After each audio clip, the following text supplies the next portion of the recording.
কাল সকালবেলা থেকেই না শরীরটা ভীষণ খারাপ ছিল। প্রচণ্ড গা হাত পা ব্যথা করছিল, আর সাথে না একটু জ্বর জ্বর ভাব ছিল। কালকে না এদিকে আবার আমার দুটো বান্ধবীর ফ্যামিলিকে ডিনারে ইনভাইট করেছিলাম। একবার শরীরটা এত খারাপ লাগছিল বলে ভাবছিলাম কি ওদেরকে না বলে দেব। তারপর মামুনি বলল, থাক, না বলতে হবে না, আমি তো আছি, আমি এদিকটা পুরো সামলে নেব।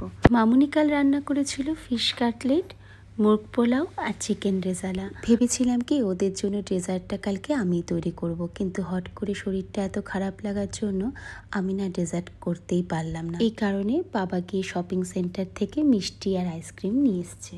এরপর ঘুম থেকে উঠেই না ভাবলাম কি ঘরটা একটু চেঞ্জ করি, কারণ ওরা তো ফার্স্ট টাইম আমার বাড়িতে আসছে, প্রথম আমার ঘর দেখবে, একটু সুন্দর করে গুছিয়ে রাখি ঘরটাকে। আর জানো তো কালকে না মামুনি যে এত রান্না করেছে, এই রান্নার কিচ্ছু কিন্তু আমি কালকে খাইনি।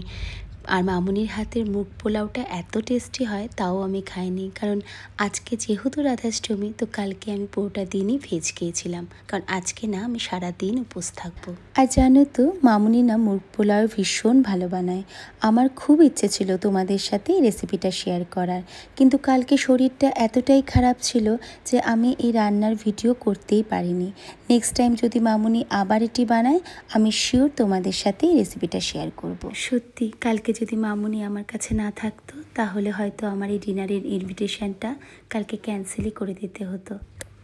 তোমাদের মধ্যে অনেকেই আমার কাছে কার্টেনের কথা জিজ্ঞেস করেছো যে এত সুন্দর কার্টেনগুলো দিদি তুমি কোথা থেকে নিয়েছো।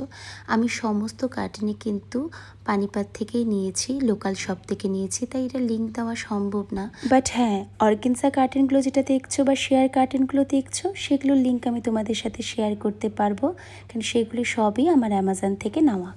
মামুনি কালকে খুব বকেছে আমাকে, জানো, আমি এই শরীর নিয়ে খারাপ নিয়েও ঘর গুছিয়ে যাচ্ছি।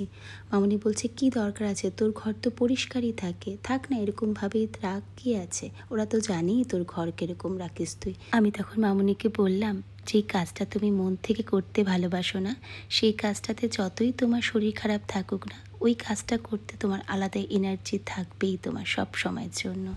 ঘরটা যখন এরকম টিপটপ করে রাখি না, মনটা আমার খুব ভালো লাগে, আর মনটা যখন ভালো লাগে, শরীর অটোমেটিক্যালি আস্তে আস্তে ভালো হতে শুরু করে দেয়।